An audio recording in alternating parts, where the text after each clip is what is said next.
Mahaban ya astika. Ina al Ashrats Bahan fi Redmond Wawakt.net API review. How to do, Tarek? Yeah, good enough. I feel like my Arabic is always just good enough. One day I'll get back to practicing it. Right. So, hey, we're um, where I expected to be when I was surprised we had no red. It's near the end of a release cycle, so we have red. Um, First up, add variation of time zone info, get system time zones that's not sorted on display name. 886901. Yeah, I can talk about this one. So yeah, today we have time zone info get system time zones API, which is it enumerates all time zones supported on the system and return a collection of this time zone. But while enumerating this time zones, it also sorting it using like UTC offsets and also the display name. Unfortunately, about getting the display name for every time zone supported in the system is very expensive operation, because we need to call ICU and we need to retrieve from ICU the display name that matches the UI language that we are running on. And also there's some cases with ICU that it can return generic display name that can cover multiple time zones. And at that time we do much more work about trying to get a specific time display name for specific time zones. In short, about this operation is very expensive, and it taking much of the time in this API and make it kind of slow. So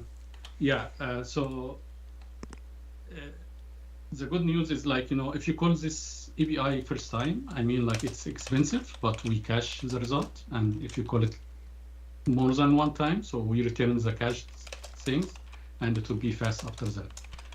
The problem is we got a scenario that some people don't care about sorting the list that we return, and they want just to have this a faster or more performant API that it returns the list.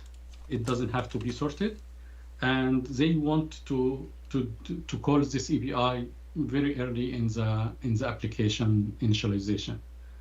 And of course, about this will be the first time to call it, so it will be expensive, and this is causing a problem for them. Because they have UI application and they got hiccup in the UI. I mean, because it takes some time, specifically about if they are running on some devices like Android or something like this, and the device will be much slower. Also, I mean, slower than the desktops. So they had bad experience of the perf while they calling this in the initialization of the app. So the proposal that we have here is to have overload for get system time zones, which is take just Boolean saying unsorted. And if they set this Boolean to true, so we will skip the whole sorting things and we just return the list directly without trying to get the display names or anything else. And this make it much faster for them. And this will solve the problem for the perf, for people that don't care about sorting the list we return. Yeah, so that's mostly it.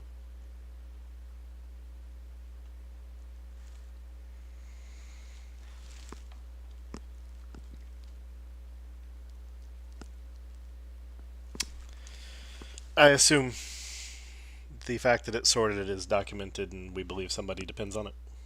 Yeah, actually, most of the UI scenarios that using this API, actually they got the list and populated to some UI. I mean, like drop list or something like this, and the sorting at that time will be needed because they want to have the list sorted in some specific way that users that can interact with. So yeah, and it's documented. Yeah, we are documenting the behavior of the API today, that it returns a sorted list, which is sorted by UTC, offset, and display names. Is it likely that there are other sorts that might be interesting? I mean, obviously someone could call get system time zones unsorted true and then do the sort themselves. I'm wondering if there'd be any benefit to, instead of taking bool unsorted, taking a comparer or something, just so that it feels a little bit more similar to what other APIs in .NET do. Bool unsorted just feels a little strange. That's, I don't have a problem with it. Oh, okay, first about like, as I mentioned about like the result we return from here, it's we are caching it. So if it's taking iComparer, the caching will be like tricky at that time, because like we have to match like the cache with the comparer. So we'll cache both the unsorted and the sorted? Yes, we will do. I see. Yeah, and the second thing is like it's very unlikely that people will want to sort this in different way. Either with I mean like what we return now with the UTC and display name. This is the most common scenario that people may need if they need sorted list. But I mean like I cannot think in any other scenarios that they need to sort it differently. Well, I mean there's 3 off the top of my head. There's alphabetical by display name. There's in GMT offset, and then there's none. I'm not sure about what you mean by GMT offset, because UTC offset is the GMT Sorry, offset. Yeah. Right, but I mean, either you want them. It's already sorted by UTC. I mean, right. What we're returning to. But the other one would be display name, of like that you're not looking for UTC -8. You're looking for America West or Los Angeles or Pacific Daylight or whatever name you feel like looking for, which is why you should always look by the time and not the display name. But still, I mean, getting it back unsorted is the most flexible. It might mean that the caller needs to do the caching themselves if they were applying another sort, but they can do whatever sort they want after the fact. I haven't read the linked issue. Why is this blocking? I wouldn't have expected get system time zones to be on any kind of hot path. Is it that it's a startup path and it's taking a measurable amount of startup time? So the scenario is the guy is migrating from Xamarin to .NET. I mean, and they start experience this. So their application it's a calendar application, and they have like a big set of time zones. It's in their application, but they want to know that which set of that is really supported on the system. So they want to enumerate the system and do some mapping to make sure that the smaller set that they are going to display during or to use during the application. And this operation is done very early while initializing, while loading the application in the beginning. So they depend on this in all other functionalities that they do. So this is why they are calling very early in the application. And this is UI application, and this API is taking some time. In their measurement, I didn't measure it myself on Android, but they claim at least taking more than 1 second at least. And that's because in order to do the sort, the data for everything has to be loaded. Correct. Yeah. But are they not going to just end up sorting it themselves and just moving where the 1 second is? No, they don't care about the sorting. They care about just mapping. Making sure that whatever lists they have of time zones they have, it's really supported in the system. But even without sorting, there's still. It sounds like the sort is based on a property, and it's the loading of the property that's the expensive thing. They're not going to need to load that same property. Yes, they don't. They are not going to call this property. Yes. They don't care about display names in general, which is making this slow. I'm curious, what do they care about? They care just the ID and make sure that this ID, the time zone ID is really supported in the system. I see. Yeah. And is the ID the thing that's like America/Los Angeles? Yeah. Okay. Exactly. So they're using the Unix time zone info display name, or sorry, the Unix time zone info name, and not the Windows display name. Yeah, it's called IANA terms. IANA IDs. Would for the parameter, would we consider flipping the polarity, like bool sorted or bool sorted by offset or something rather than bool unsorted? My head hurts a little thinking about whether to pass true or false here.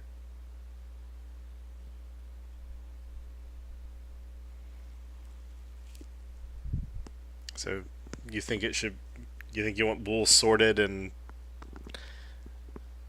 we say that the simpler overload calls it with true instead of false? Yeah. Yeah, I mean we generally cascade with default of T, but Booleans are always special. I prefer unsorted here because like this is making the intention about like if you really want to get it answered. I mean like trying to tell people like, yeah, I mean maybe you can call this with unsorted true to get whatever the benefit of the perf. Of course, I mean, yeah. My concern is just I have to remember that, okay, if I want it to not sort it, then I have to pass true, which my brain immediately goes to if I want it sorted, I pass true. If I want it not sorted, I pass false. But I mean, so YouTube chat has suggested instead of an overload, just an alternate name, get system time zones unsorted. I mean, is there a possibility we're going to want to configure this further in the future? Like, would we have, if we introduced an enum, would there maybe be sorted and something else in the future, or we really think this is it? I mean, my question is why do we feel the need to sort? Why wouldn't we just say on those platforms where it's super slow, we just don't sort it at all? And if you really want to sort it, you sort it yourself. I think it was a breaking change concern. It's a breaking change and can break many UI applications that depends on the sorting order we return today. I mean, I get it, but it's also not like, I mean, it's a regression, but it's not like a regression that will likely cause like huge pain points. Like somebody will notice that and like, oh, that's odd, and then they add a sort statement somewhere, right? I mean, it's not going to be. I think the problem is if we basically say there's a perf issue here, and then everybody has to call a new API. That seems like not necessarily great, but I think if we go down that path, I would also prefer get time zones unsorted. I think. Right. Because Okay. really, what you're asking for is give us a new API that just is not as expensive to call, right? Which basically means you would do the cheapest thing possible, which to me implies there shouldn't be any configuration for doing that. We would just do the minimal amount of work to give you all the time zone information, and then if you want to do any sorting, you do it yourself, unless you're happy with the default sort that the existing API gives you. I would hesitate to do this breaking change. This is the behavior of the API for many years, and people depend on that, and it's documented. So I cannot see reason to break it now. Yeah, returning to the enum and multiple sorts, if right now we're doing UTC offset and then as a tiebreaker the display name, the alternate sort would be sorting by the IANA name alphabetically.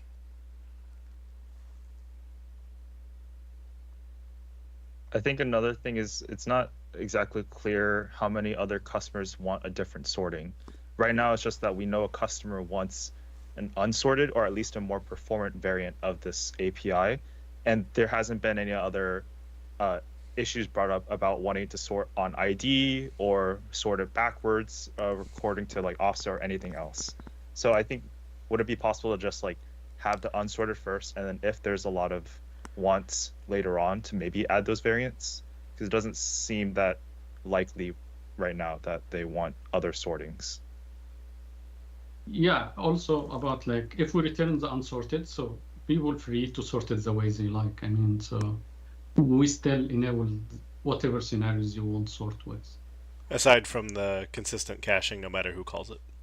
Yeah, I mean, I have one super minor complaint about the unsorted name, and then if everyone else is fine with it, we can ship it as is on the screen. And that is, if I see a bool sorted, I'm basically asking for it to be, I'm asking to sort it or saying, okay, don't bother. Bool unsorted suggests to me that it's some sort of random order, but it could be sorted up. Like I might get back sorted results. Totally minor, but bool, if I pass unsorted true, I almost expect it to randomize the results. Yeah, I mean, okay, so of course, I mean, like we will clarify in the documentation about like the default overload that doesn't take anything. It's already sorted by offsets and display name. And the other overload, we will make sure that unsorted means that we are not doing this sorting by UTC. I mean, what if instead of sorted unsorted, what if we just call the Boolean system order, or use system order? Yeah, but what is the system order from your point of view? Doesn't matter. It's ask the underlying platform, give me the data in the order you would give it to me if I called your native API, and just here's the data. In Linux, the time zones stuff is stored in files, and the way we enumerate it, we just enumerate these files. Right. So is this enumeration of the files is the system order? Because like we can enumerate it differently. I mean, like so system order is kind of like ambiguous what this means. I mean, if we're walking the files alphabetical by name, then that's what star does, right? The glob operator. And if we're walking them in the order that they're registered in the like the order of their inodes in the directory tree, then that's a different system order, but they're all system orders. We're not applying our own sorting logic.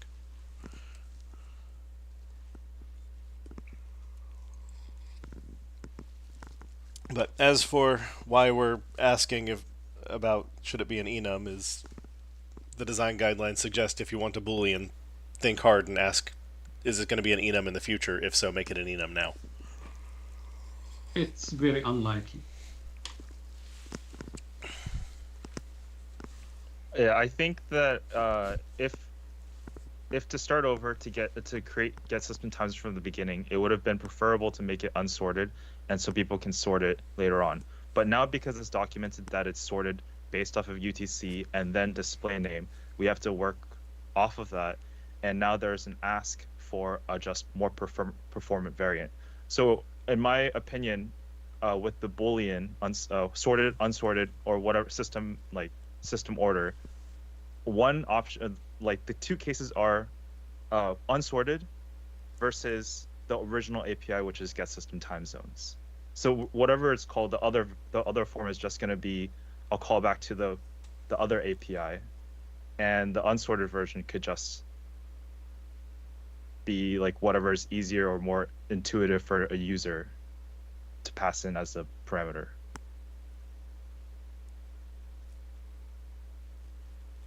Yep. But I mean, I think Steve has some reasonable points on just that sorted and unsorted. They're not. I'm quite fine right. If you want to have name it sorted instead of unsorted. It's not a big deal for me. But I mean, like the other point about like, is it really unsorted? Yes, it could be sorted, but it's not guaranteed to be sorted if you pass true for unsorted or whatever. Right, and that's where my renaming the purpose of just trying to indicate that we're not applying a sort at the .NET level of we got the data and we don't know we don't know what order we got it in, and we don't care, and that's why I called it system order. Because if we call it use default order, you'd be like, so true and false are the same thing. But okay. My point is like I want to have some names that it indicates that, like, we are not doing any sorting behavior on the list. We are not doing anything to sort it. This is my point. So whatever name we can come up with, I will be fine with that.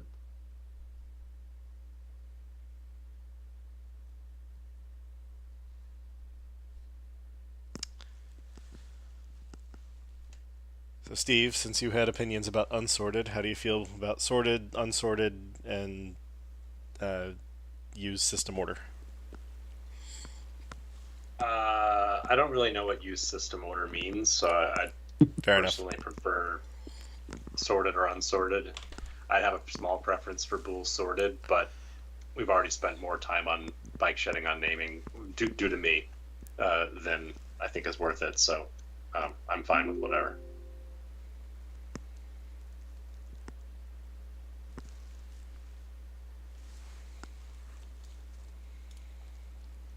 Previously, sorry to tangent, but previously there was a mention of we're caching the collection. Are we thinking of having two separate caches, one for the sorted and one for the unsorted, or just one collective cache that both can access? No, we will have internally two caches. If the two APIs call, so the two caches will get created. Yes. I mean, you could optimize that for some calling patterns. You could always return the sorted one if someone asks for an unsorted one. So if a sorted one was asked for first and you had that on hand, you could just return that and avoid having two separate things. But if the unsorted one was asked for first and then a sorted one was asked for separately, you would need to materialize and keep both. Right. So if we are going to do both, I mean, so why we cannot do it both in general? I mean, about like, we don't have to know about like which API call first and do the caching accordingly. I guess the question is like, so the point of I guess the two caches that we can keep it separate, but if we have the two separate caches, we'll still be calling the underlying API to get the information in the first place. And the difference between the two caches is whether or not one is sorted or not sorted, right? So this is implementation details. I mean, I don't think it affects here. Yeah. Matching a pattern we have done elsewhere, I see that there was a write-in comment of naming the parameter skip sorting. I'm fine with that too. Yeah, this would be good. Yes.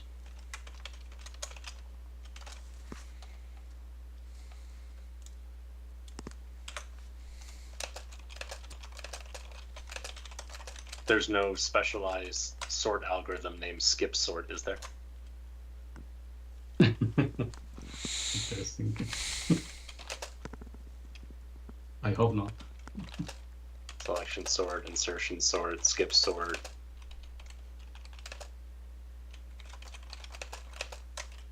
Sorry.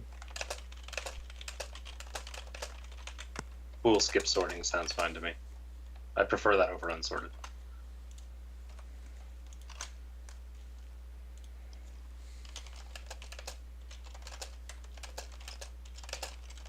Yeah, insertion sort algorithm is also called skip sort. But is it really?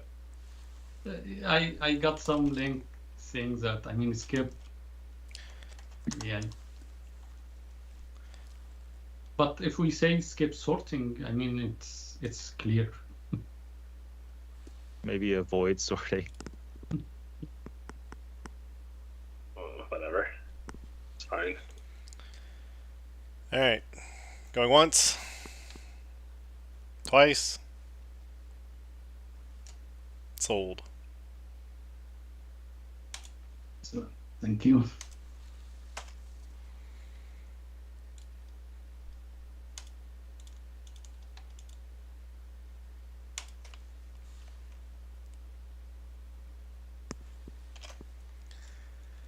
Alright. Provide an API for configuring JSON serializer option instances for reflection-based serialization 8.9er.9er.3.4. Yeah, I guess I can speak to that. So I just opened this issue in reaction to a bug that was recently introduced in system.http.json. The background here is that if you try to call any of the reflection-based JSON serializer methods in system.json itself, it has this behavior where effectively, if you haven't configured your JSON serializer options instance with any resolver, what the serializer will do for you is populate that with a default reflection-based serializer and also lock the instance for further modification. If you don't have access to the internals of system.json, you can emulate that same behavior if you write a method as indicated in the first code snippet. If you could scroll up a bit, please. So that configure for reflection method basically checks if type info resolver is populated. If it isn't, it gives it the quote default resolver, which is just the reflection-based one, and then also marks it as read-only. Now, in system.http.json, which is a library that builds on top of system.json, there recently was a requirement for this exact behavior to be emulated. However, the problem with that implementation as it exists is that it cannot be thread safe when multiple threads are trying to configure the same instance. And we actually had a few failures in CI because of that recently. So the only available workaround, which is what I did to fix the issues with CI, is to effectively, it's basically the second snippet.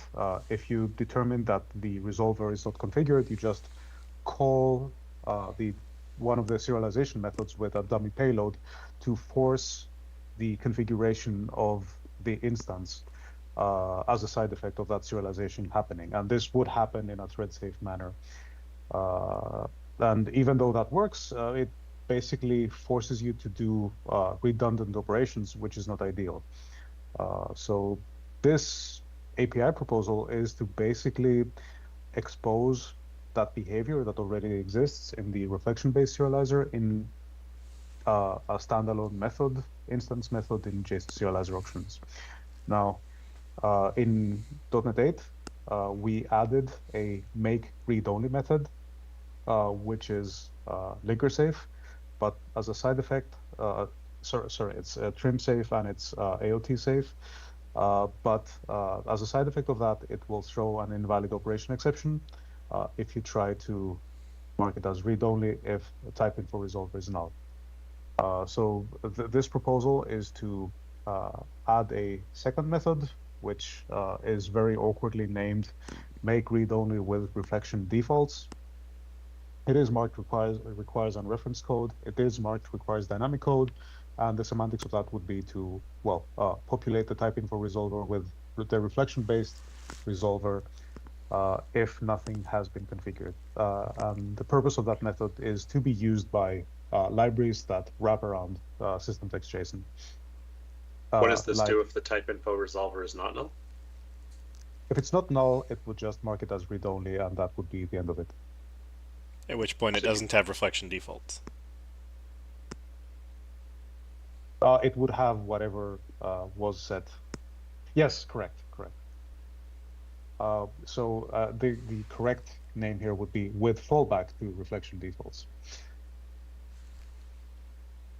A long name, admittedly, would help here to kind of communicate the fact that it's an advanced thing. Is that name even accurate? Like, if there was a non-null type info resolver, it might not be able to resolve a particular type, and it doesn't have a fallback to reflection defaults. Correct. Although that particular failure mode doesn't concern this specific method. That specific method only cares that you've set it with something. If that something doesn't have anything for a specific type, it doesn't matter as far as this configuration method is concerned. Well, but it would from a naming perspective. If it was make read only with fallback to reflection defaults, right. Yeah, correct. Then I would assume that if there was a type info resolver set, it would be augmenting the end of the chain to plug in a fallback to reflection defaults. Yeah, we certainly don't want to implement that behavior.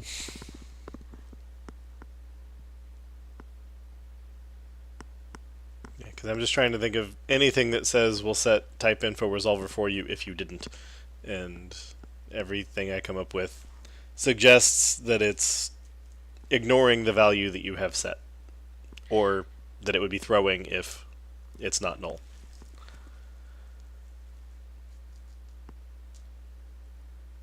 Is there a reason it needs to be connected to make read only? It doesn't need to be. One alternative design would be to just make it a static on JSON serializer, on the JSON serializer static class, because ultimately that behavior currently only concerns the reflection methods in JSON serializer anyway. So, it could be something on JSON serializer, although I can't think of an appropriate name for that. So, effectively, JSON serializer dot make read only of JSON serializer options, or configure for. So the internal method that does this currently is called configure for reflection serialization, or something along these lines. Well, but what would fail? Just I'm not suggesting this, but what would fail or what would be wrong from a mental model perspective if this method was instead bool try set reflection defaults?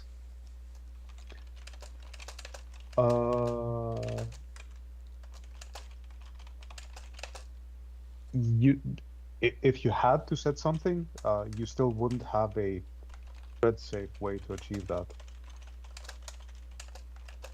I'm not understanding.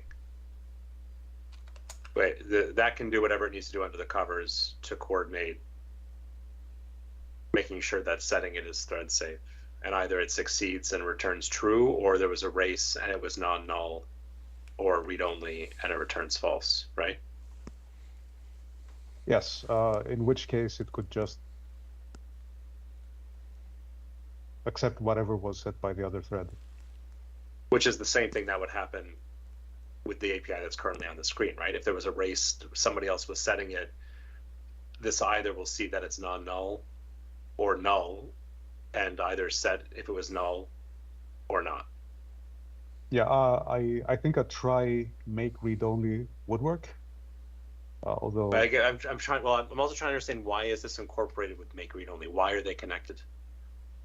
Wait, no. Would try make read only work? Can I change the type info resolver after I call make read only?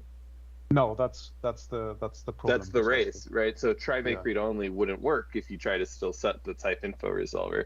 I'm looking like we have code in ASP.NET Core routing that does exactly this too. I'm kind of surprised we haven't run into this. I'm trying to understand why is this connected to make read only? Why isn't this just a thread safe way of setting reflection defaults onto the options if there's no resolver, and that atomicity is handled? So as with any setter on that type, it has two modes. So if it's read only, then any attempt to call a setter will throw an invalid operation exception. So if you read the type info resolver and you determine that it's null, you decide that, okay, I need to set it with something default, but at the same time, somebody else is trying to serialize with that very instance. So by the point that you are trying to set it, now it's both populated and it is read-only. So as you try to call the setter, it throws. Hence the try. Yeah, we could do that.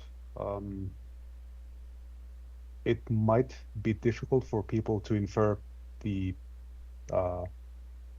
the reason, the motivation behind a try, make, read only, but I guess it seems like the same problem exists with the method that's on the screen, because I don't know whether my reflection defaults took effect or not. right. Maybe the naming is off-putting, but effectively what the goal of this method is to prep the instance for use by a reflection-based serializer. Effectively, it wants to do to the instance whatever the JSON serializer methods are doing to it. Well, but you don't know that it's going to be used by a reflection serializer. You want it to be used by, I want you to work, and I don't care what it takes. I want you to do something with it, to make the instance work. But it won't make it work if someone has already set the type info resolver. If somebody has said it, it'll use that resolver. That works. Right, but it won't include reflection defaults. Right, that's why I was avoiding the word reflection. Of the method they want is be done the same way you would be done as if I called serializer deserialize with you right now. Yeah, but don't actually do a full-blown serialization to achieve that goal. I guess this makes me more and more think that it should be a static on JSON serializer.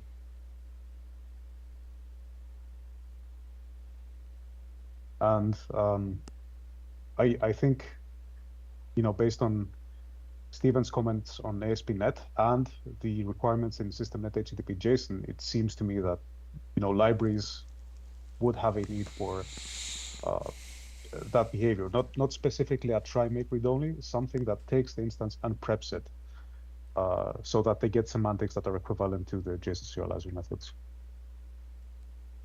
So you would have like requires unreferenced code static called like prepare for serialization that takes an options? Because the whole point is you need requires unreferenced code on it, right?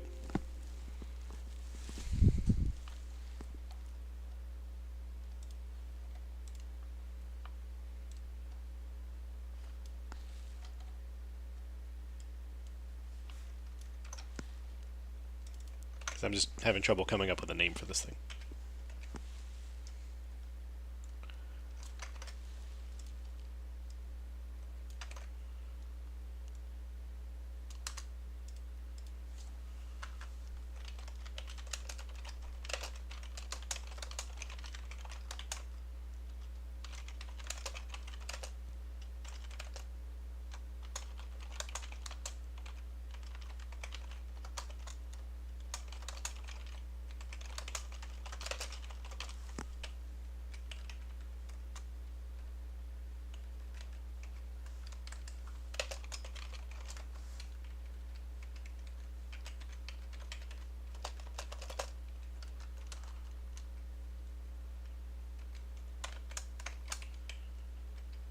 Did we lose Eric?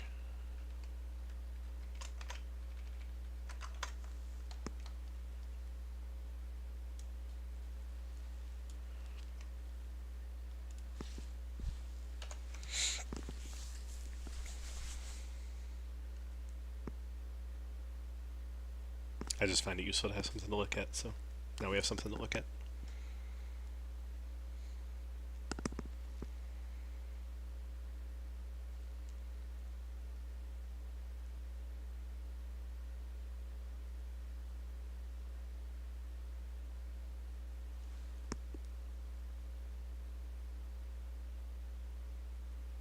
I guess I don't understand then what the difference is between prepare for serialization and make read only.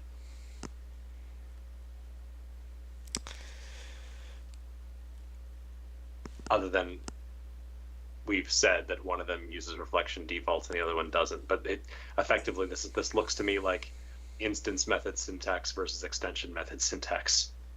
Am I calling a static or am I calling an instance method? But they both serve the same purpose. Mm-hmm.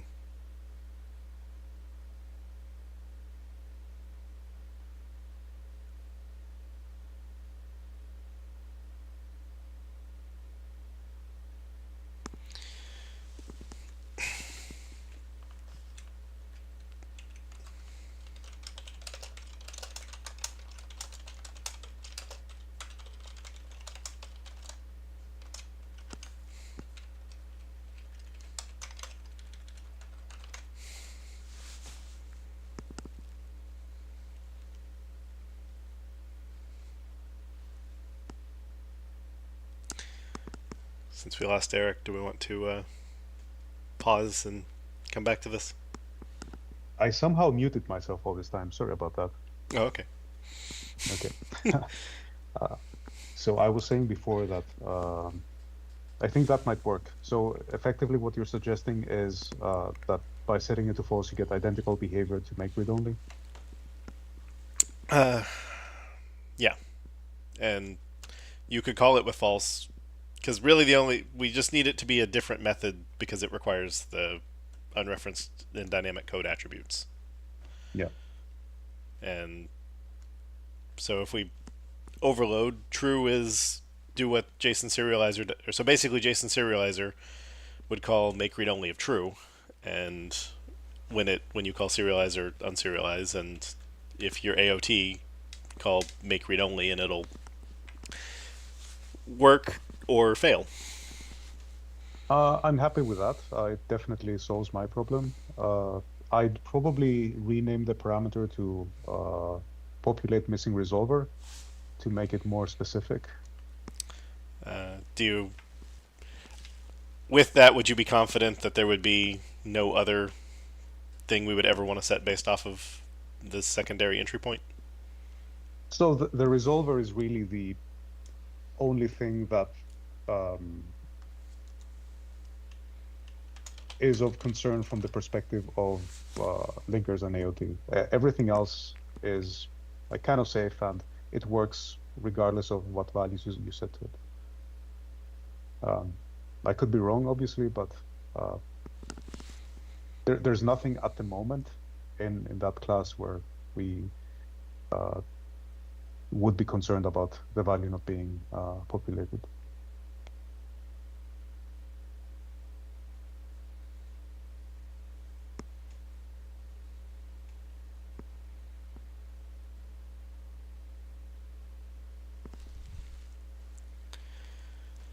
All right, so we're not sold on names yet, but I have 3 approaches doodled on screen.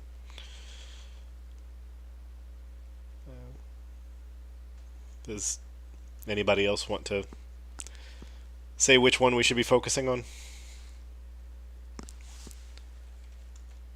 I agree with Steve that just like hiding this on a different place is weird, and we should probably just eliminate this option. I like the make read only with a boolean. I don't know that I love the parameter name, but I don't need to bike shed on that.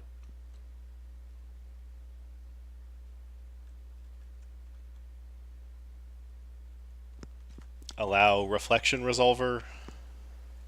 Or ensure resolver set, or I don't know. Populate missing resolver sounds fine, I guess. If Eric's cool with it, I'm fine with it. I don't mind. Ensure missing resolver sounds good. Ensure missing resolver populated. Yeah, but that's just populate. It looks fine.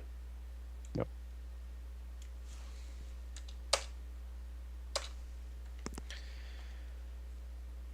Okay. This is totally minor, but that constant expected analyzer and attribute we have, there's no reason to call this with false, right? If you're calling it with false, you should be calling the other one. Right, yeah. In which case, there's also no reason to be calling it with a variable. Yeah, I think the variable is there for lack of a better name for the method name itself. So consider when you're doing this, Eric, consider whether putting constant expected true as an attribute on that parameter would make sense, just to help guide people further, because the analyzer should then kick in to say you're calling this wrong. Okay.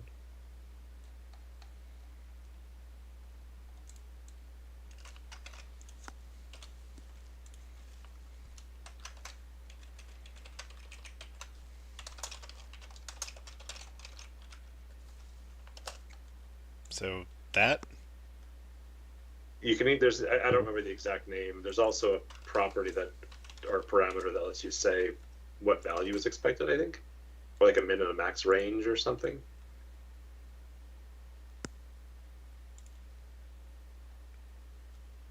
So constants I expected. don't know if Boolean works for that. Min true, max true. Forget it. It's not a big deal. I was thinking, could we just help guide people towards doing the right thing? But if they're calling this, they're calling it. Yeah, forget what I said. Like, you don't think it should have the attribute at all, or you just don't want to bother with min and max? Let's get rid of the attribute. We can always add it later. Fair enough. Trying to find ways to make sure people do the right thing. Like, we don't want people to get a bunch of trimming warnings accidentally. But it's fine.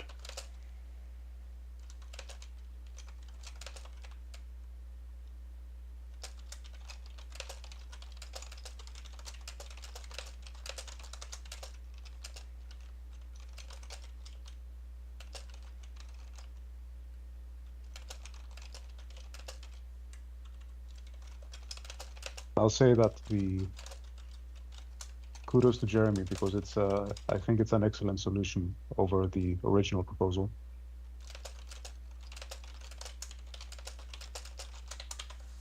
Thank you.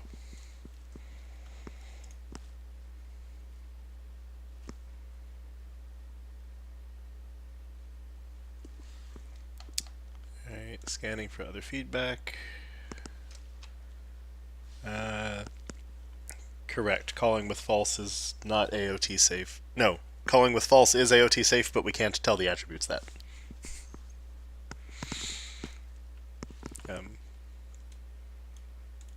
Because our attributes, we can't, as far as I know, we don't have a way of associating them with parameter values, even constant ones, so we just have to tell the linker, if you call this method from AOT, we have to give you a warning that, like, things may explode.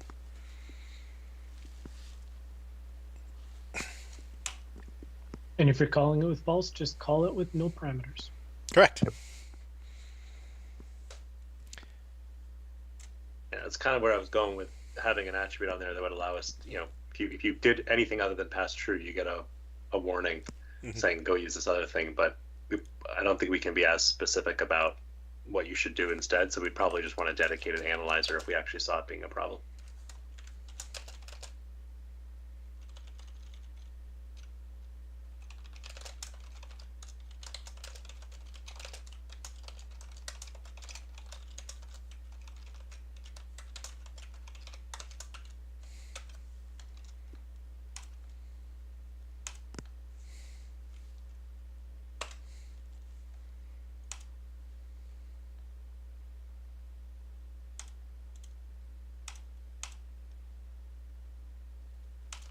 Alrighty.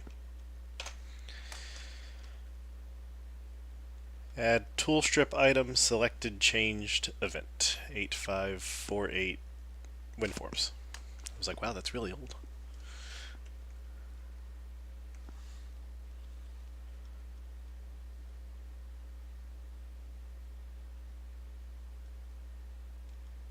The issue might be old, but I think it was recently marked ready for review. Well, I mean, I don't know what their numbers are. If this was runtime, a 4-digit number would be a very old issue. Oh, I see what you're saying. Is somebody here from the WinForms team to represent this?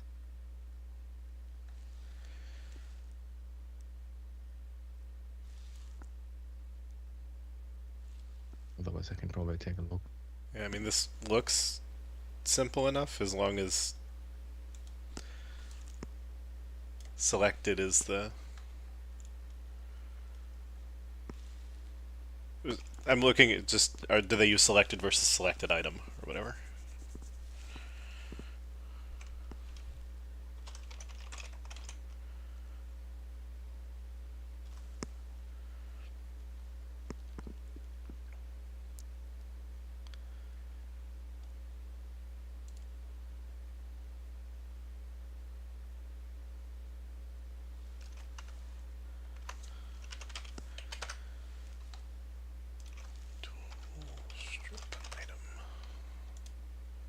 I mean, this looks very reasonable to me. I mean, Yeah, so they do have other places where it's like on selected item changed, but that's because the property on the other places is called selected item, and the one on tool strip item is called selected. Exactly, and I mean the past tense makes sense. Just the suffix changed makes sense, right? Which is, I think, the generic. I even think there's some data binding convention that basically does this when you data bind to a property. If there is an event with the same name as the property followed by changed, it wires it up automatically. So I think that is the correct name given the property name. Right. Yeah. I mean, So the convention is that if you, I think it's changed means if you read the property in the callback, it already has the new value, and changing is this is your last chance to read the value before we change it. Or even object. Very often you get cancel args where you can actually say no, you don't get to do that. Right. And this is it's done, so deal with it. Right. Yeah. So I think that makes sense. I think. Do we don't expose events as fields, do we? We don't. I think that's a typo. I think the meta point is so there should be an event. So it should be public event. Yeah, it should. Yeah, no, I think that's correct. Right, public event handler select to change. Right. I thought you had to say add semicolon, remove semicolon. Or it is. It's been a long time since I wrote an event. I think you have to, but I mean, if you say the keyword event, I think the compiler enforces it anyways. Fair.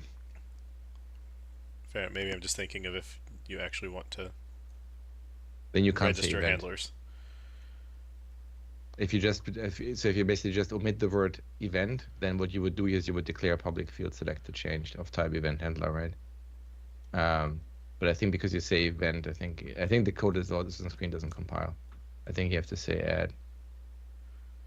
No, actually, no, it does compile. I think I think the only place where you need to have add or remove if you actually want custom handlers. Because an event by definition always says add or remove, so you don't have to specify that, unlike properties, right? Okay. Yeah, I guess the last time I ever worked with events, I think I had the thing where I cared when somebody registered the first time, so I needed to hook add and yeah. That's when you have to write both handlers. And since that was a thing that I've always done, I think I ended up with the event field in the event. Yeah. Only thing I'm looking at is the virtual at the right type, but it looks like it. Oh, of whether they should have a more derived type for their event? Or a more base type.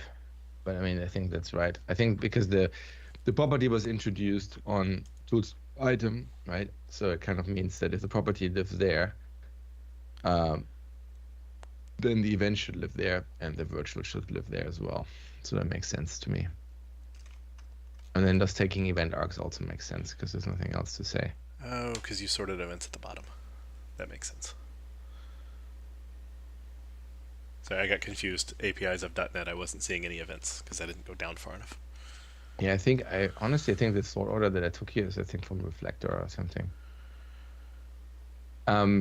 Yeah, so it makes sense to me as proposed.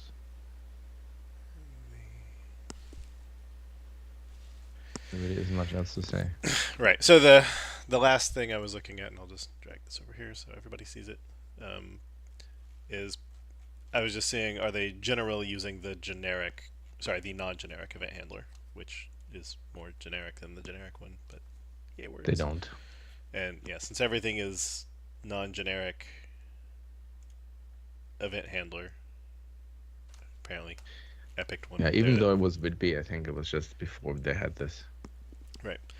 So, yeah, this looks consistent with everything else. Yeah.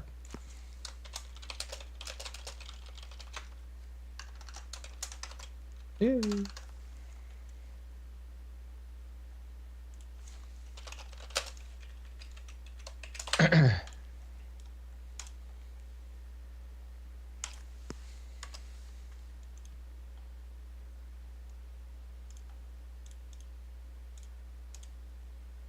Quick question here about is it a pattern to have event and also to have onSelected change in the same time? Yeah, they do that. I mean, the idea being because if you look at WinForms, there's a lot of, derived types. And so they want to avoid the places where people hook events and then the user also hooks the events and then you don't have a defined order. So the idea is if you derive from it and you do something custom in your control, you use the virtuals, because then you get to say when the user events are actually raised, because that's what the virtual does. So basically, depending on when you call base, you get to basically intercept before the user sees the event and do something. Yeah. Or do something afterwards. Yeah, thank you.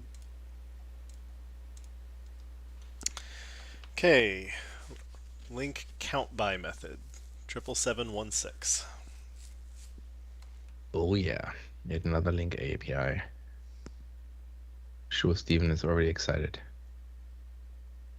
Steven's out. He left just in time. Oh great, so then we can approve it. I guess I can speak to that. So this is basically a proposal to add a method for counting, for basically getting frequency counts in LINQ, which is, I would suppose, an improvement over doing the same thing with group by as shown in that example. The other thing is that most other languages that have LINQ-like libraries do have such a method. So it definitely exists in the case of F#, and it seems that the user is providing a few other examples as well. I mean, it's interesting there because their Kotlin example is basically the same as the C# example. That is true. Yeah, interesting. So in their benchmarks, counting and counting cast is what? Is that doing it manually, or is that using the proposed API?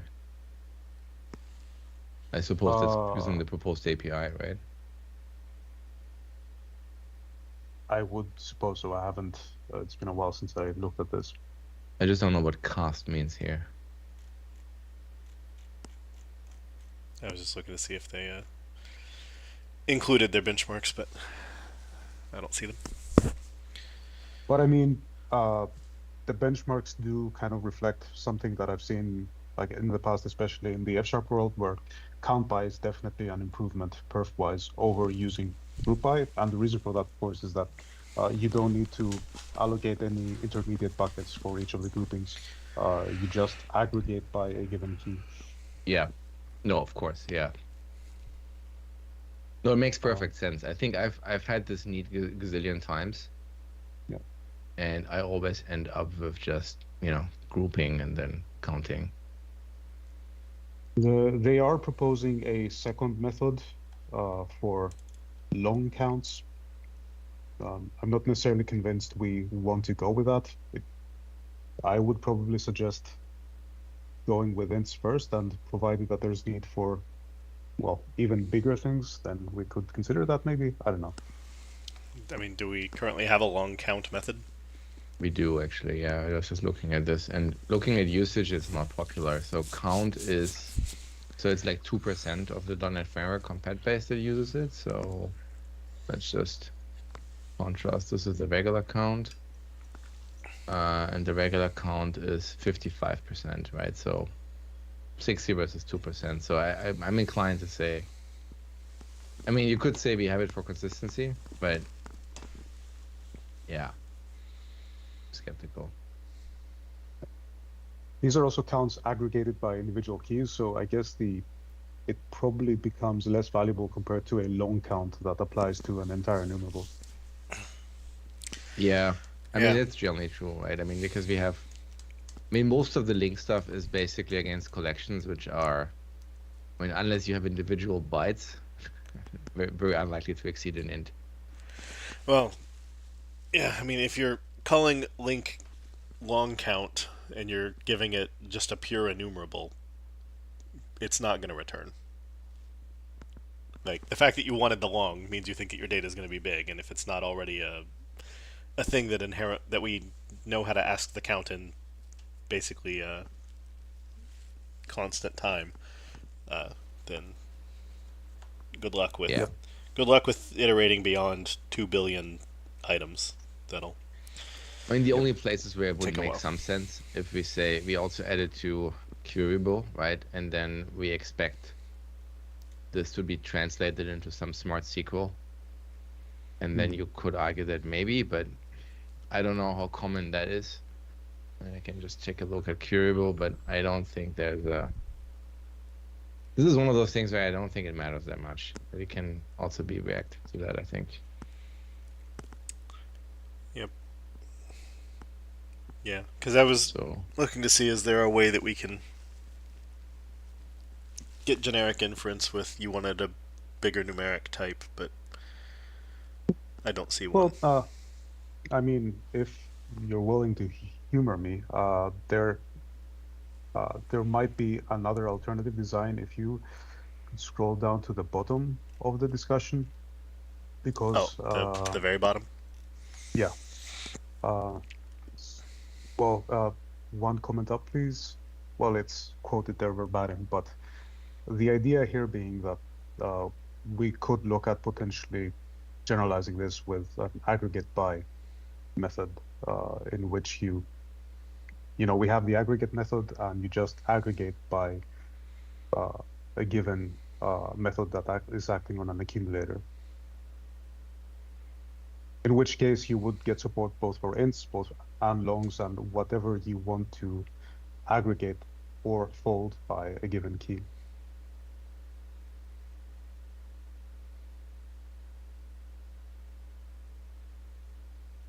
Yeah, I mean, I think this is a power user API, right? So it's kind of like aggregate today.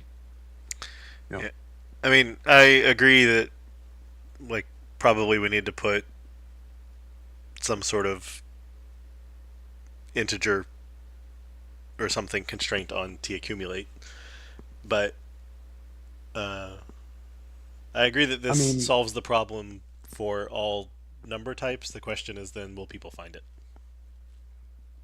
I mean, it's the same as the current aggregate method, right? If you look at this, now what is it called? Is it called aggregate? It is, yeah. Oh yeah, I can't read it. Of course, I'm looking at the wrong type now. Yeah,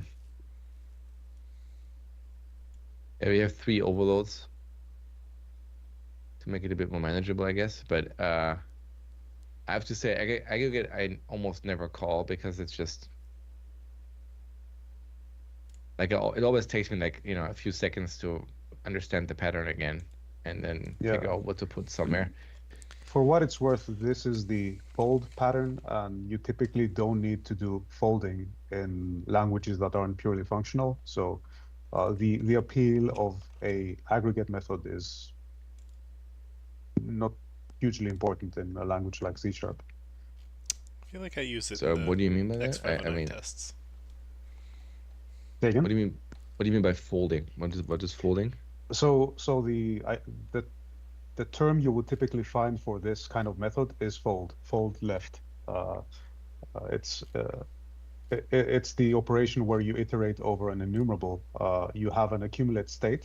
You start with an initializer, and you have a folding function that takes the accumulate, takes an element, and produces an updated state. Effectively, it's updating a state by enumerating through things. And there is a simpler way to achieve this in C#. It's called for each. Yeah, I got that part. Yeah, no, that makes sense. Aggregate by, though, is a different story. Yeah. That is a pain to write yourself. Yeah. I mean, you can. I mean, it's a dictionary, but then it's expensive, so. Yeah, and chances are that you're using a dictionary without using the new collections Marshall stuff for like quickly making updates as well. Well, the LINQ method could be doing that. I mean, I'm going to be honest here. Like, I think I would probably use count by.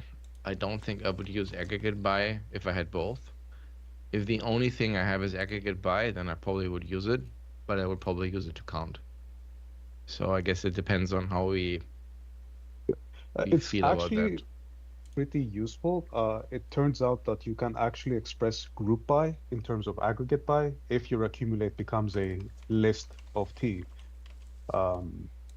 Sure. So it's pretty powerful, actually. Yeah, to be clear, I'm not opposing it, right? I'm just saying I think if the only thing we would add is aggregate by, I think I would be slightly sad, because I think count by would be much more useful. I was right. I did use it once.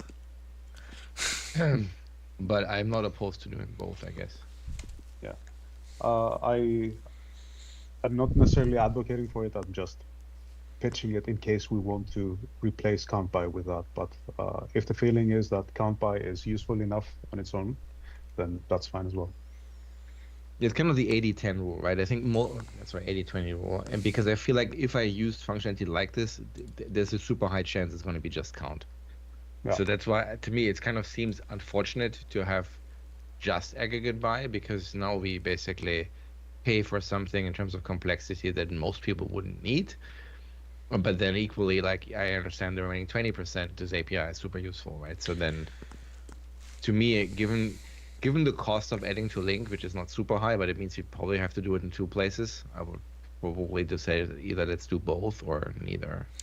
Yeah, the YouTube chat, and I'll apply a layering on top of it, is suggesting both, and we could add count by without long count by, but we could add count by and aggregate by, and count by will just call aggregate by with an int. I mean, we may decide not to do that because we can do better than calling the callback for every element, but yeah. But yeah, I guess the motivation for that one was to, like, why do we need long count? You just use that one and you get long count for free. So if the dilemma is between aggregate by and long count, I would say aggregate by. But if we decide that we only need to ship one thing, then the answer is clearly count by with integer accounts. I guess I'm cool with that. Yep. I also don't think we have long things for everything, right? I mean, there's no, long sum, for example, right? It's just, well, you have to cast to whatever the int is to a long first, and then you just do sum over that. Yeah, right? I think that's the case. So I think that that's why probably their casting count or whatever of from the name they had here of. No, I mean, just that looking wouldn't at be the faster. benchmarks, I think it makes sense why you would want this, but Okay, so I think we agree we don't want long count by. Yep. I mean, unless there's compelling evidence for it, I don't think it's that useful. Right, but that right now we would, if we want to add the ability for somebody to count using long, or if we've added octword support, well, we did, it's int 128. If we want somebody to count with int 128s, that instead of adding named methods here, we would just say, fine, call aggregate by. Yeah. So then the question is, do we also want to aggregate by, or do we want to say we'll wait until we have a need for it? Well, we could expose count by, where we have the instead of calling it long count by or anything, we could take a generic that's constrained to iNumber, and then we have a count by that supports any number type. Right. The problem is there are no parameters. No input parameter needs the number, which means you now have to fully specify the generic. Yeah, that's what I don't like about We'd it. need to add, we need an overload that took, starting value, which was T number. And then what you do is always pass default of the type that you wanted. 0. Right, but the type you wanted .0, and because that would move it from specified generic to inferred generic. Yeah, I'm not keen on doing that in this API though, because the entire LINQ APIs don't have these kind of knobs. So I think if you want to do this, I think we would have a different method named, I don't know, count by number or something like that, where you get to specify the generic, and then maybe, or we do some dummy parameter where you can pass in the default value. Right. I think with things like aggregate, it would be fine, because aggregate already is a bit of a mouthful to use. Right. And aggregate gets that functionality because it takes the what's your seed value, and if you're counting, your seed value is your 0, but now you've specified the type of your 0. Right. Aggregate by is, again, it's slightly less performant because we have to call a callback every time we go to an item. But those are fast-ish. So I mean, I kind of get the point, though, right? I mean, if you look at the LINQ APIs, it is a bit of a cluster that they're all overloaded, right? Because we didn't have an ability to say do arithmetic on a T, right? Yeah. And so this one would solve this, and aggregate doesn't need it because, well, as you said, it's just your own callback. But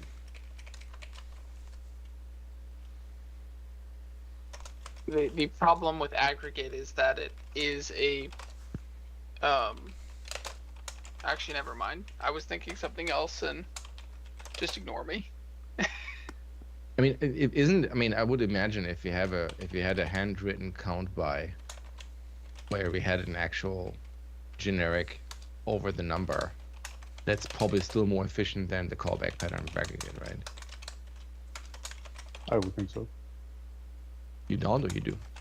Oh, I think so, yes. Yeah.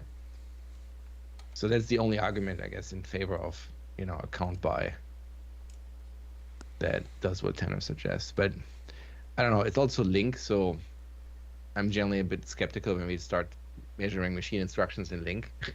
But I mean, the allocation argument I buy, though, like that does add up quickly, right? But yeah, so allocations? Yeah, like as in when you do grouping, for example, right? You allocate a ton of things Oh, just to get a freaking int from that, right? That seems over the top. Yeah, I think, if we wanted generic count by, it would look like that, but with t return and I some sort of number being correctly specified. Right. And it's so then weird because we're basically just coercing this type to be inferred. That's the only reason we had to ask for the seed value. It's kind of strange that you're specifying a seed value, but you're not specifying a binary operation. That seems that we are really forcing a parameter just to make type inference work. Right. Because otherwise you'd be like data.count by, and then you'd be like, oh, I have a bunch of foos and I'm counting on a bar and I care about int. I mean, you wouldn't call that one. And you'd be like, why did I have to specify this? Well, because you needed to say the word long. And I mean, I'm not gonna lie. It'd be Yeah, this is when C# had partial type inference, right? That's an example where that would be nice. Yep. Because then or even if it wasn't just partial type inference, but you could do something like count by var, long. That way you can explicitly say which ones you want to be inferred, and then you can still provide the others. The language doesn't currently allow the return type to influence the generic inference, right? It does not. It does not do target typing in that direction. That is correct. Because if it did, then I know what you're saying, but that's terrible too. Then that would be like, well, the answer has to go to a long. Hey, look, I can make I can constrain the answer to a long and the inputs to these, and hey, look, all the t's were specified. And everybody who likes to use var on the left side is still you motherfucker. Good. That makes me happy. Yeah, I know. No, I think so basically what I'm hearing is we're generally in support of count by. The question is, do we need long count by? I think the consensus is we don't. Do we like an aggregate by? I think we see the utility, but we're not convinced it's very popular, so maybe we can defer that. And then I think for Tanner's suggestion, we just don't quite know how to make that a nice method. With count/count by, just because there's no way to get generic inference to work without making you pass in a 0 value. Yeah. Like, what's a value I should add to the answer? 0? I mean, the answer there would be that if we had an I monoid of t, then we would have had aggregate by that would work in the way that you described just fine. Well, aggregate so by we is have- easy. It's count by that we don't have the... What do you want me to give you this answer as to be specified as a result of the input parameters? I mean, I think what you're suggesting, Eric, exists, right? Isn't that effectively? I mean, we have more than that, but basically we have just I number, right, which has the default values in it. It's just you have no way of specifying that type without Yeah, but specifying all generics. In some cases though, you just want you want a seed value like a 0, and then you want a binary operation to determine how things are being folded. Now the overload that Jeremy just deleted, that had the seed component, but it was missing the binary operation component. If you're able to abstract both of them and just these two, then you get the full-blown aggregate by behavior that we were discussing previously. And that wouldn't involve using delegates. That would involve using... Well, I mean, in a sense, the way you do it with aggregate is you specify the binary operator as a lambda, right? Correct, yeah. Which comes at a cost, obviously. Yeah. Right. All right, so assuming we don't want aggregate by right now, which we can certainly revisit before we close the issue for the day, do we need to do this on queryable at the same time? I still don't know we have an answer for that. I think the answer was, and I remember from Shai, was along the lines of yes, but it's not necessarily a lot of work. Okay, because in chat, somebody mentions that there's a SQL operation called count big, suggesting that they would want long count for that. Would they have count big when we already have long count? No, the question, could long count by be useful for entity framework and iQueryable? Count big from SQL comes to mind. Sorry, count big is basically the SQL version of that, right? Yes. Right. So if SQL has count big, then that means that count by must also exist, and so is this a thing that we should be wiring up? I know that we had some guidance or ideas for ourselves between what we do with enumerable and queryable, and so I'm asking because I legitimately don't know the answer. I mean, I looked at the long count usage on queryable, and it is super low. So yes, in principle, but I don't think in practice it matters. Okay. I think in principle, though, we were always exposing iQueryable variants for everything in LINQ, regardless of whether we felt that it would find use in, say, entity framework. That's true. I mean, I think the question was more like, because it's bound to a database, does it make sense to have a long count by? Because there is a different translation to SQL for that versus long count versus count by, right? Sure. I think, to me, yes, in principle, again, I think there would be an argument to add it later, but I think we can add it later still. I don't think it's a breaking change. I think the question is just, do we care enough? And I think based on usage data, I would say there's not enough evidence to suggest that it's actually useful. Like 2 billion items is a lot, even if you're a database. So I don't think that's that common of a problem. And if you do have that common of a problem, are you really using, a high-level OR mapper, or are you just writing your SQL statements by hand at that point? Emo your sites down. Yeah, it's kind of the same problem as with machine learning and stuff in HPC. The algorithms you want to use for big data are sometimes significantly different from the algorithms for regular size data, and so you may not want to be using LINQ or span or other APIs because you'll probably want to write your algorithm completely different to take into account how much memory you've got to process. Yeah, given that SQL is not cheap, when you throw CPUs at it, I think you start to care. I would agree with that.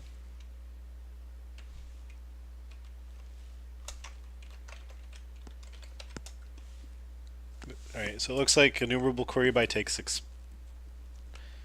an expression of func for the selector. I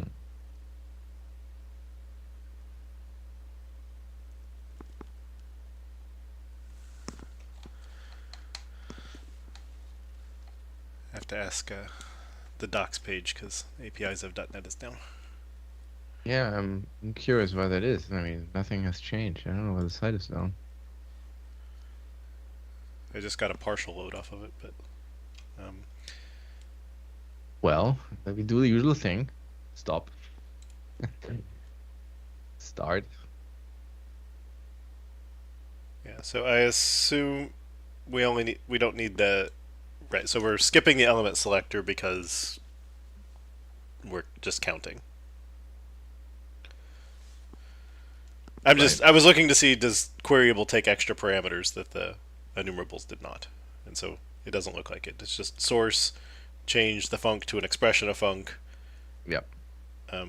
This one we're skipping, and then we have the comparer option that SQL gets angry if you use. Okay. So, I think I captured that correctly. I think you did. Is durable living in system link as well? Yep.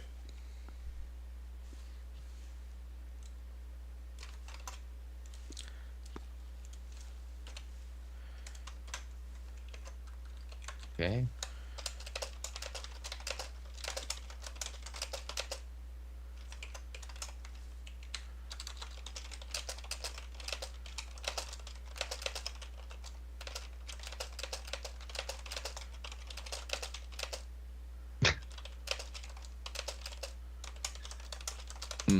If you're the application administrator, you can access the log here. Can you? It doesn't seem like it, but let's try. Because I always love error messages that say, contact the administrator. Contact your administrator. It's like, that's me. I am that administrator.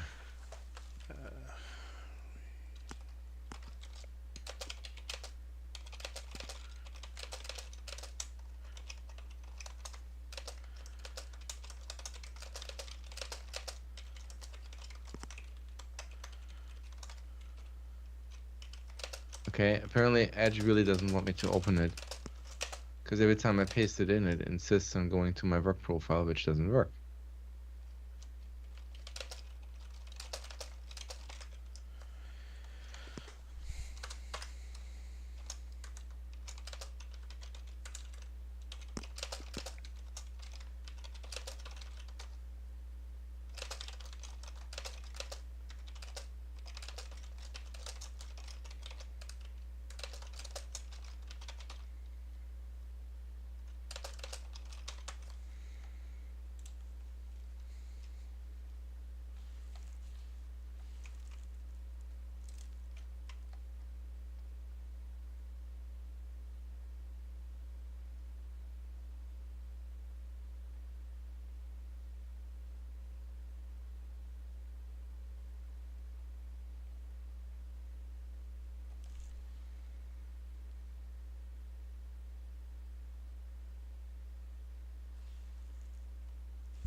Alright, Looks thanks, good to me. Sia.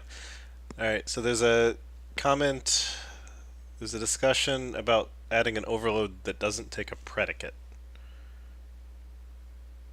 But we have an overload that doesn't take a predicate, it's count.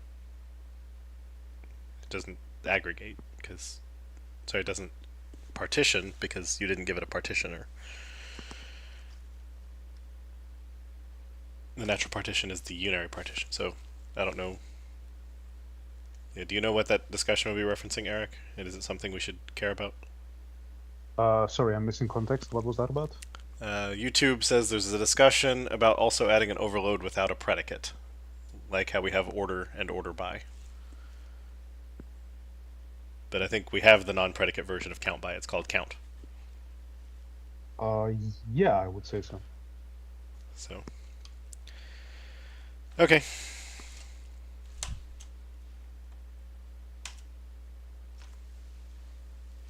Right, thank you.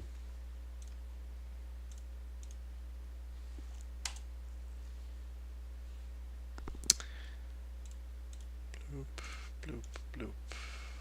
Something is severely fucked with my side. In the Azure backend, I can't access anything. Weird. I mean, it was certainly working earlier in the meeting, and then it grayed out the way it does when it errors, and never came back. Yeah, apparently this normal thing you can access. What is it called? No, isn't it? Whatever the thing is called, the backend thingy where you can access logs and shares and stuff like this. This doesn't come back. And then on the monitor side where you can access deployments, it doesn't load ever. It's almost like the deployment is fucked. Yeah, well. Oh, something's happening now. All right. Well, while Emo works on that drama, we'll talk about extend JSON ignore condition 66490. Me again. Yeah. How nice. It's a U day. Yay. All right. So this proposal has come up quite a few times in the past. Essentially, there's this attribute on system.json called JSON ignore attribute, where you can, if you don't pass any parameters, it just ignores the attribute always. But you can actually specify a condition enum that essentially lets you ignore the value under specific circumstances. So what we currently have is, well, never, which is never ignoring, which is equivalent to never having specified anything, always, which is equivalent to just putting JSON ignore. And there's two other conditions that only govern the writing of things. And the first one is when writing default, which I'm not sure if it's important to explain what these are doing, but it's essentially ignoring values on the basis of whether they are the default value for the given type or null. And many people have asked for a way to be able to, well, conditionally ignore properties only for serialization or only for deserialization, which is a valid use case. Users are currently able to do this, but they will need to employ the contract customization feature, which means that they would need to, well, open a new namespace, write a custom contract resolver, and start changing delegates on the JSON property info type, which definitely is much more complex to achieve compared to adding an attribute on your POCO. So this proposes adding 2 more values to the enum to basically get these semantics out of the box. I think that's it, more or less. And can you apply the JSON ignore condition more than once? I don't believe so. So what happens if you want to do reading? I guess reading and writing wouldn't make sense, but when writing default and when reading, for example, seems like a combination you would want. Yes, but that enum is not a flag, so I'd probably say not supported. Well, I mean, you can either make it. I mean, yeah, flex enum would be one option. The other one is you apply the attribute more than once, right? I don't believe you can apply it multiple times. Or we add a when writing null or reading. Yeah, but then you have an unwieldy combination of enum members. Yeah. I think. I mean, to me, like if the JSON ignore attribute is single instance today, I mean that would be a non-breaking change to make it multi-instance, right? It would just mean we would have to define the behavior, right? And I guess the problem is, like, what else can you do with JSON ignore? Just that. It's we only a have single enum. I mean, when it was only really about writing, aside from always, which was writing or reading, we didn't have a need for that. Plus, always and writing default and writing null were kind of mutually exclusive. The notion of adding reading is... we've closed a bunch of proposals in the past that people were like requesting all sorts of conditions, and I think you reach a point where supporting every kind of permutation becomes untenable, and I would say, adding these 2 cases seems like a reasonable things to have, and if people come up with combinations, i.e. Ignoring when reading, but also ignoring default values, then the answer might as well be write your own contract resolver. Yeah, so I can... You said... Go ahead. Sorry, I was just trying to understand what you said. Jeremy. So previously, the JSON ignore condition didn't affect reading at all, like even if it was always. Well, always, yeah. So always did. Okay. Which was just sort of a side effect of being like, for purposes of serialization, pretend this property's here, and then they were like, don't write it down in these cases, but then it would still read it, and those were just, it's like, yeah, those are exclusive options. It feels weird to me that you would say, I want to write this down, but I never want to read it.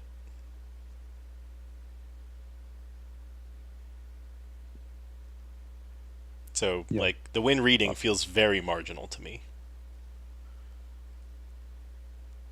It's either part of your data model or it isn't. I would tend to agree.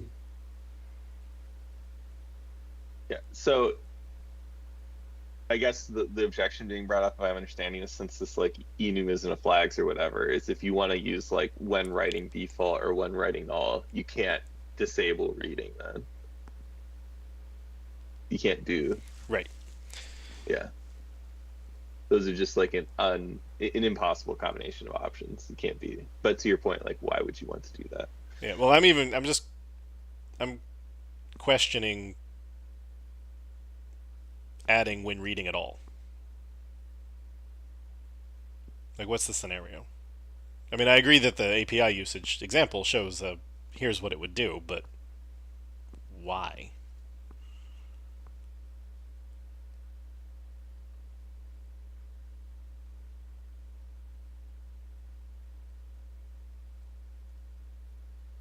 I mean, the best I can come up with is something's basically or effectively a computed property off of something else, and the wire format says you have to write it down. So, like, tell me the number of items you have. Also, give me the array of the items, and then you're like, fine, I have to write it down. So 3, but never read it back because I'll just dynamically compute it as array.length. But it feels really marginal, and just once again suggests that you're not doing serialization right, where you should have a separate what's the thing on the wire and what's the thing I actually care about.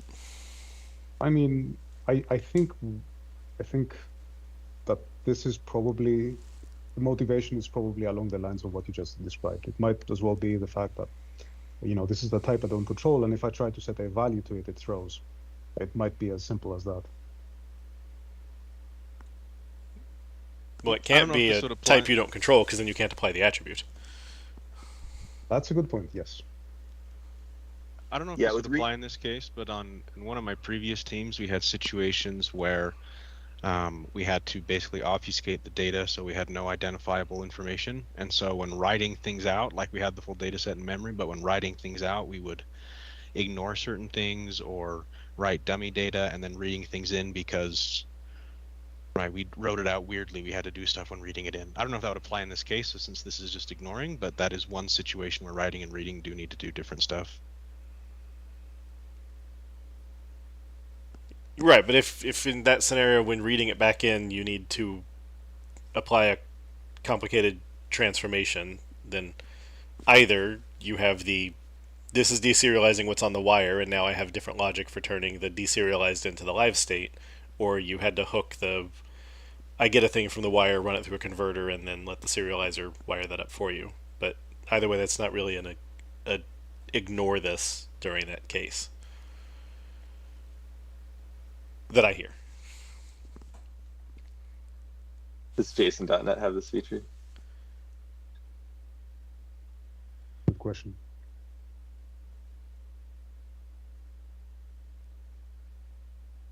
Because I can't. Because when reading is write this down, but if I deserialize, don't populate it. Which sort of makes sense for a computed thing that you have to redundantly write down, but that's weird. And don't write this down when writing, but if you deserialize it, I totally care what the value was. It feels, again, weird. It's either part of the payload or it's not. The when writing default and when writing null were more about like a patch scenario of only tell me things that I actually set.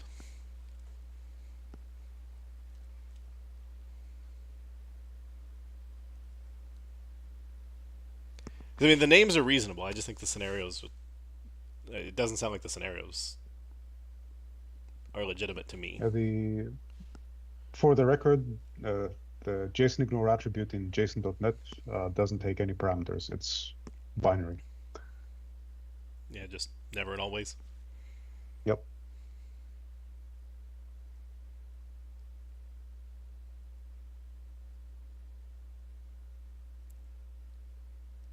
Yeah, I mean, from a name and a functionality, these seem fine. From a scenario, I'm utterly unconvinced. Here's a wild thought. One potential alternative to just, ad infinitum, adding new values to that enum would potentially adding a virtual on the attribute, let users do whatever the hell they want when they are reading or writing values. A property? Why would it have to be virtual? Sorry, a virtual method. So similar to how JSON converter attribute has a hidden virtual method that lets users write their own factories right on the attribute. I'm kind of wondering whether the answer is we create a virtual method, which by default has a behavior that is reflected by the condition value, but users deriving from that attribute could introduce whatever behavior they like. I mean, I feel like expecting runtimes to instantiate attributes and execute virtual things off of them always feels like a slick thing when you come up with it, and always bites somebody in the keister in the end. Like the data annotations thing. I know Jeff was regretting the way that they made all the attributes be the thing doing all the work instead of just declaring the work to be done. Yeah, it's a fair point. I will say that system.json does have that already, and I would probably say that the same concerns don't apply there, because the serializer will always, well, the serializer is the only source of truth, and it does honor the attributes and the methods that they have.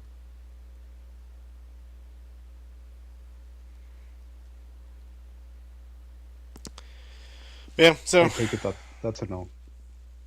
Yeah, I would be even more hesitant to that proposal than this proposal. Yeah, I mean, from a naming perspective and a combinatorics perspective, I agree that if you want this scenario, this is probably the shape to do it in. I question the scenario. Fair. Do we think that when writing null and ignoring when reading is a valid combination? Because you mentioned before that we might possibly allow multiple JSON ignore attribute annotations on a single member, but that kind of means that we might want to contemplate how we deal with cases where mutually inconsistent conditions have been provided. Yeah, I mean, again, I think at that point so if this is a thing that you really want to add, then if somebody says, hey, I want to ignore this when reading or when writing null, and it's enough of a user base that you think it's worth adding the enum member, then you add that member. Yeah, I'll say that I've closed a couple of issues that propose the same thing, and the reason that this did survive for API review is that basically people have independently come up with the exact same proposal, and from that perspective, it seemed worthwhile, and it's really just an accelerator for people doing that instead of writing their own contract resolvers. Right, but is it enough people? And I mean, I think that your assessment is yes, based on multiple people asking for it, but it's that are enough people doing this that it's worth streamlining instead of just saying we have this powerful side feature, when you want to do something weird, use it. I would not advocate for using this, and there are many features in system.json that I would not advocate for people using, but at the same time, there are many people that need some of these features anyways. So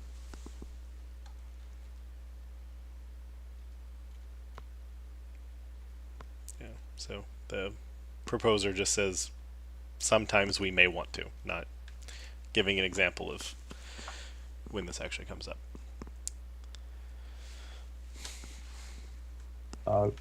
I can try to find the other duplicates. All right, does anybody want to give an opinion of accept as proposed or close and say there's no scenario, so no?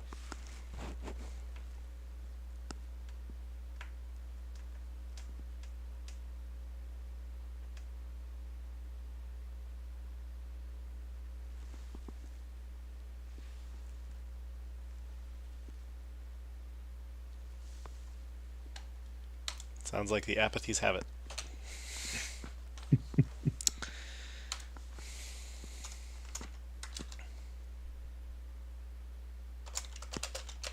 Yeah, I've been able to find at least 3 duplicates just looking through the issue history.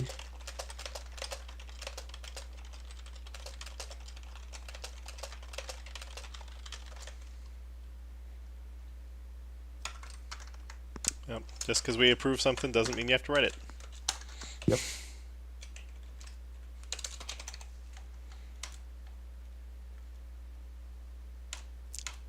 Approved with snarky comment.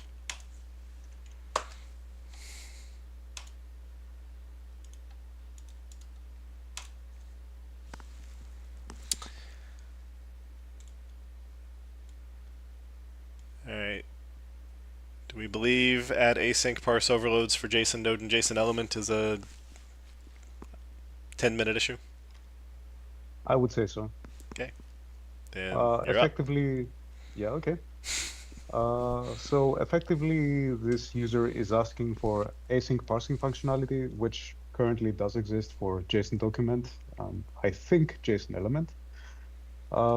It's fairly easy and straightforward to implement, but the 2-3 methods that you need to call to get this working are currently internal, so users aren't able to do that themselves. We need to give it provided for them.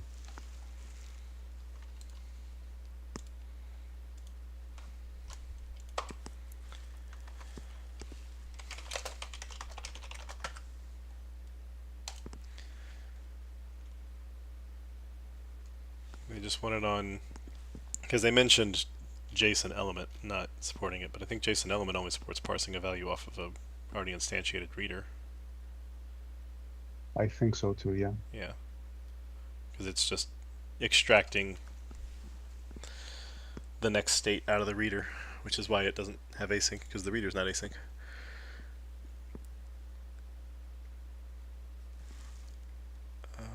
So JSON documents, parse, async.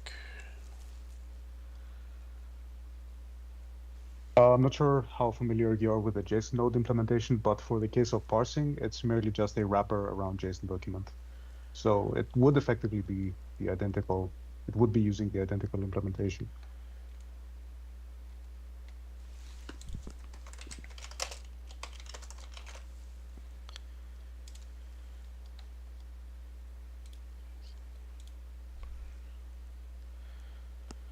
Okay, and the existing parse does take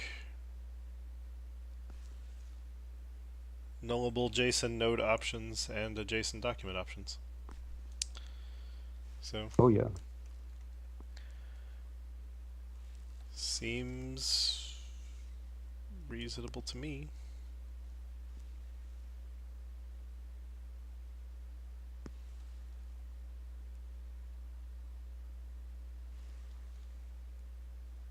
And the parameter name UTF-8 JSON matches what we did in JSON document. So, any comments?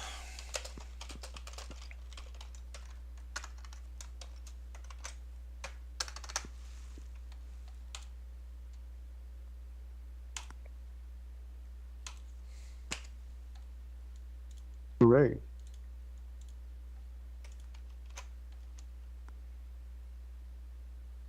I don't think that's a 5-minute issue. I think it takes more than 5 minutes to parse the title. Yeah. No, it's actually pretty simple, I think. It's about file providers. Basically, it's trying to add an interface to physical directory info, or actually to any directory info that we have. So you can continue enumerate files in those directories, because currently the physical directory info only implements iFile info. So whenever you reach into a directory, you are in a dead end and you can no longer enumerate.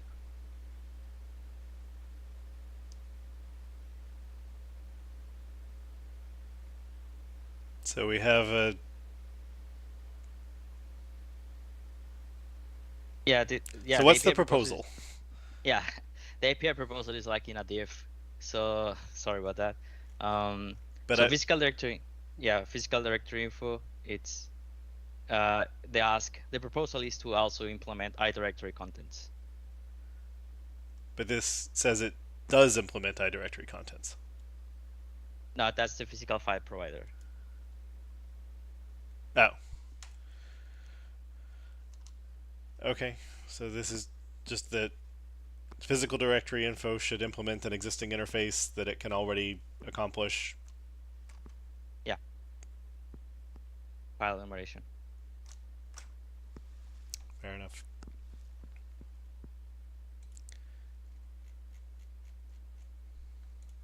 Objections?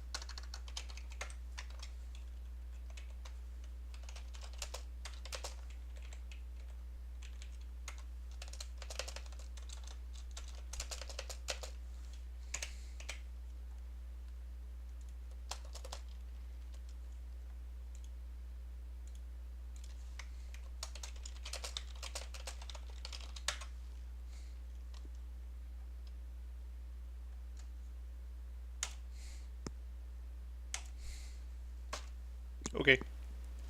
You were right.